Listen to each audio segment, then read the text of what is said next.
claws at him.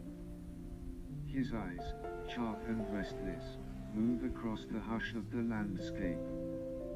And then, there, in the undisturbed grace of Jasmund, a fallow deer appears, its coat gleaming in the sunlight. The animal stands still, its large, dark eyes alert, ready to flee. But it is too late. A bite. The stillness after. Well fed, Raphael moves on, alone, as always, slipping soundlessly into the dark forest. Then, a new world unfolds before him. Pale cliffs rise like the exposed bones of the earth, silent witnesses to a past older than anything he knows. Where the land ends and the sea breathes, fragments of vanished beings lie scattered, their stories sealed in stone.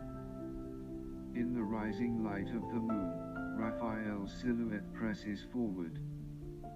The sea, sometimes smooth as glass, sometimes breaking against itself with a terrible force, is his only companion. He follows a narrow strip of land, a natural bridge between two worlds. Here, along the coast, he learns to live on what the sea gives, a carcass washed ashore, the husk of a bird. Just enough to carry him forward but never enough to silence his hunger. The days grow longer. Raphael's winter coat, dense, protective, woven for the cold months, begins to loosen its grip. What once shielded him, now releases him. Threads of silver and pale ash lift into the wind, the last breath of winter. A new fur grows, lighter, sun-warmed, colored like thawed soil. Within weeks, he seems almost another wolf. His silhouette, robust in winter, becomes leaner and more agile. His fur gleams in the sunlight, reflecting the colors of the earth, bark brown, stone gray, the faded yellow of old leaves. It is already dark when he reaches the land's farthest edge, where soil falls away, and the world dissolves into sea. Then, a beam of light slices through the darkness. The shifting shadows around him feel like a threat, a reminder of how small he is in a world, far vaster than he had ever imagined. Without thought, he runs, toward the forest, toward the known hush of trees. The lighthouse, a silent giant at the edge of the cliff, slowly turns its eye toward the sea, unmoved, indifferent to all that lives and flees beneath it. The next morning, the sky hangs low, like a menacing wall of steel gray above Raphael. The wind picks up. Out at sea, waves rise in rebellion, hurling themselves furiously against the shore. Thunder rumbles in the distance. The rain begins softly, a whisper on his fur. But soon it falls in earnest, drenching him, erasing his scent, his warmth, the last traces of where he has been. He knows he must find shelter. Through the blurred veil of rain, he catches a glimpse of an old fisherman's hut, weathered and half buried in the sand. The planks, warped by the salty sea wind, groan in protest, but inside, it is dry. Here, in this lonely refuge, he rests, a small sanctuary in a world that refuses to be tamed.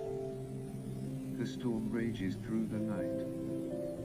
But when morning arrives, the sky above him opens, an weightless expanse of pale blue. Once more, he walks on, in search of something he may never find. He follows a path, drawn by the quiet insistence of tides and invisible currents, still carrying, though barely, the scent of Hiera. The sea follows too, erasing his paw prints, smoothing the sand, as if he had never passed. By now, summer has reached its height. The sun burns without mercy. Along parts of the coast, people swarm like ants, unsettling the fragile scene where water meets land. Raphael keeps his distance, his sharp eyes sweeping the shore. Then, behind him, a roebuck cuts the air. Raphael freezes, muscles tense. Dogs. He sees their silhouettes crowned against the sky atop the dune, charging down toward him. He prepares, not to fight, but to flee.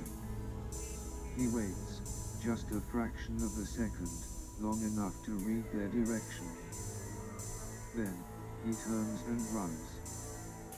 The dogs thunder after him, sand exploding beneath their paws.